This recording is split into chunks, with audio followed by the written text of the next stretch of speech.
I've missed going around the world. I've missed people's languages and cultures. We just did Europe as well. It was so fantastic. One of my dreams came true. I got to go to Switzerland for the first time. One of my dreams. If you don't know this about me, I'll tell you why it was such a big dream of mine, right? My mother is a black woman, Xhosa woman from South Africa. I grew up in South Africa, right? Molweni, Molweni. My dad is a Swiss man from Switzerland, white man, right? And so I never got to go to Switzerland. And then when I got the chance, I never really made the time, and then I couldn't go there. And then finally now, we went to Switzerland for the first time, and it was liberating. You know, because here's the thing. My whole life, I've always felt like my dad didn't really love me, okay? And then now, when I went and met him in Switzerland, I was like, no, he's just Swiss. They're all like that. It was a bit weird though, it was a bit weird. I tried to surprise him though, right? I tried to surprise him by learning German. We hadn't seen each other for a while, and because he speaks German, I thought I was gonna surprise him on the trip, you know? I went on Duolingo, did a bunch of studying, and I got to Germany, got to like practice the whole thing, got to Switzerland, I was like, oh, this is it. And I was ready, I was like, I'm gonna surprise my dad. I planned to get to his house, knock on the door. He was gonna open it, be surprised, like, oh, Trevor. Then I'll be like, Papa, ich spreche Deutsch. He was gonna be like, oh, ich liebe dich. Be like, die net am Potopo. It was gonna be a whole thing. I had it all planned out. Didn't go according to plan. I got there, he was surprised, he was happy, but as soon as I spoke, I was like, Papa, ich spreche Deutsch. And he was like, don't do that, huh? No, don't do that, no. Learning German has been a weird journey for me. You know? Because I mean, I want to speak it because most of my family speaks it on my dad's side. But I've learned a few things about my German which haven't been great. I was in Germany visiting some extended family in a place called Cologne. Beautiful city. If you've never been, you should go. Stunning, stunning place. And one of my friends, Rolf, was with me in the city, right? And so one day Rolf turns to me and he's like, Trevor, you know, today maybe we should go have a traditional German meal, yeah? You want to eat something traditionally German? Yeah, we're going to take you, okay? And I was like, oh, that sounds amazing, Rolf. What are we gonna have? He's like, okay, have you heard of Subway? So I don't think that's German, Rolf. He's like, nein, I'm just saying to understand the chain, right? Where you're going to be having the sandwiches and you're having the bread and you're choosing the toppings. I was like, yeah, no, Subway works, man. He's like, okay. So I want to take it to a German version, yeah? Better than that, better. Like with the best bread and the best meat, you have to go. And so he took me and he wasn't lying. And so we go to the sandwich shop. It's like 50 years old. Everything is in German. We walk in and I was like, oh, this is it. Might not be my dad's house, but this is where I can practice my German. And my friend Rolf looks at me, he's like, Trevor, would you like me to order? I was like, no, Rolf, I'll order the food. He's like, okay, you're going to buy the food? I was like, no, you're gonna buy, I just wanna order it. I just wanna practice my German. He's like, but they might not understand you, yeah? Because you know German can be different. I was like, yo, I got this, Rolf, I got this. So I walk up to the counter. The woman was really friendly as well. She's like, guten Tag, kann ich dich helfen? And I was like, guten Tag! Ich will ein kleines Brotchen haben, bitte schön. Das schwarze Brotchen mit der Käse. Und das Schinken, bitte schön. Und gib für mich ein Pepsi-Cola, danke.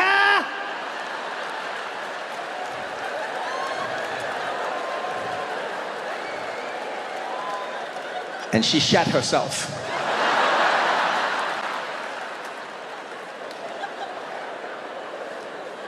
I'll never forget the look in that woman's face.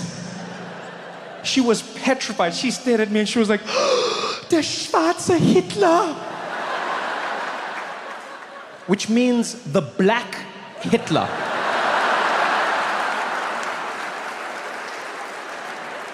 Yeah. The way I inflect on certain words has a certain Führer feeling to it, apparently. I was devastated. Rolf thought it was hilarious.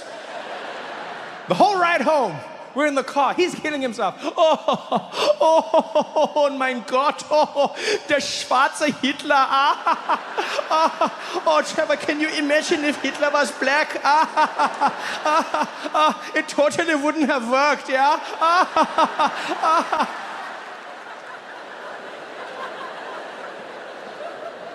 Like, Ralph, it's not that funny.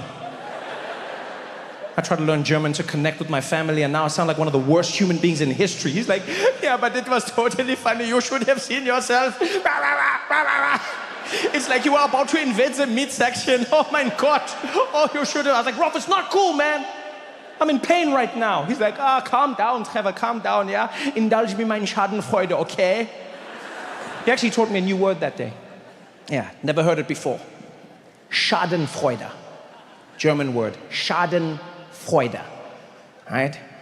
It means to take great joy in the pain and suffering of others. Fun fact, that word was never translated into another language. I wonder why. Pretty insane word, right? Schadenfreude. Why would you want that? To indulge in others' pain and suffering. Why would you? You know, but then when I thought about it, I was like, it sounds terrible, but we all do it. Yeah, every single one of us in this room, we all experience Schadenfreude. You know? We all do. You know when you have Schadenfreude? It's when you're driving on the highway, yeah, and you're cruising along, everything's going well, and you look over on the other side, and the traffic is packed up, and you get that little feeling inside, like, I made the right choices in life. That's Schadenfreude. You know what Schadenfreude is? Schadenfreude is what happened when black women saw middle-aged white men crying after Disney said they were changing the Little Mermaid.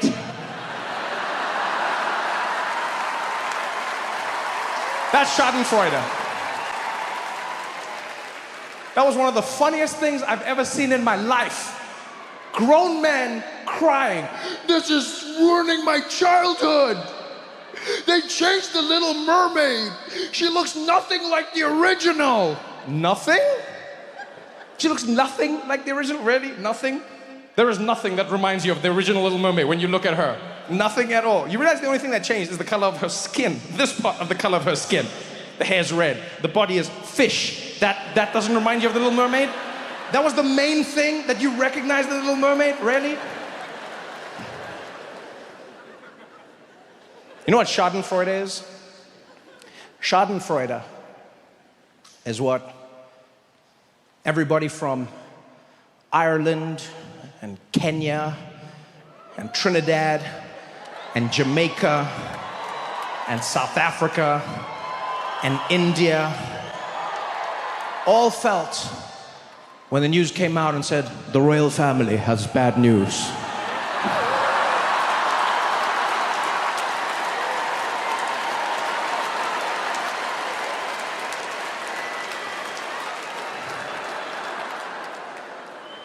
People don't understand. People were like, no, are you laughing at this? Are you laughing at this? It's like, yes, first of all, but you're misunderstanding it, right? The royal family always gets sensitive about people responding to their bad news, but they don't seem to understand that's not really bad news.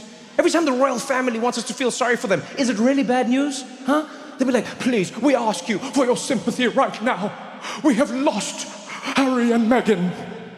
You've lost them? Like they're missing? No. Your favorite British couple has now become your favorite American couple. Oh.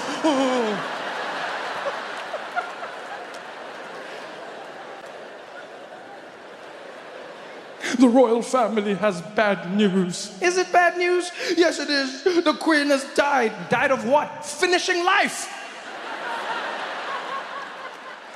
Are you kidding me? I'm not saying someone shouldn't grieve, but she finished life.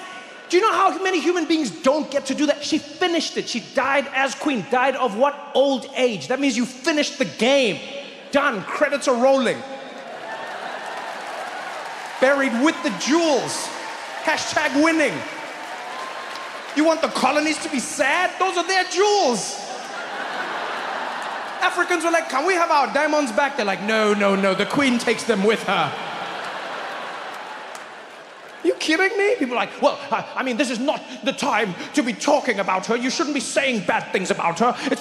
You shouldn't be speaking ill of the dead. No, that's exactly what you should do. Yeah, the perfect time to talk shit about people is when they're dead. All right?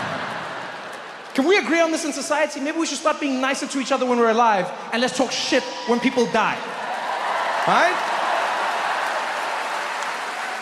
Do that for me, people. Do that. When I'm dead, say whatever you want about me. When you see me in the streets, just say hi. You know why? Because I'm gone. Like, oh, these people up there and they're dancing on her grave. Yeah, that's what graves are made for. That's why they made them flat. The whole point was that people could come and dance on them. Otherwise, they would have made them slanted so you would slide off. And even in that, the queen is winning. She's got some of the best dancers dancing on her grave. Huh? Could you imagine Africans coming in and they're just there, huh? Doing their thing. And the Irish are like, we're up next. Hey, oh, save us some space on the grave. We've got the Indians coming in. Now it's our moment. Finally, everyone from the Caribbean, murder, she wrote.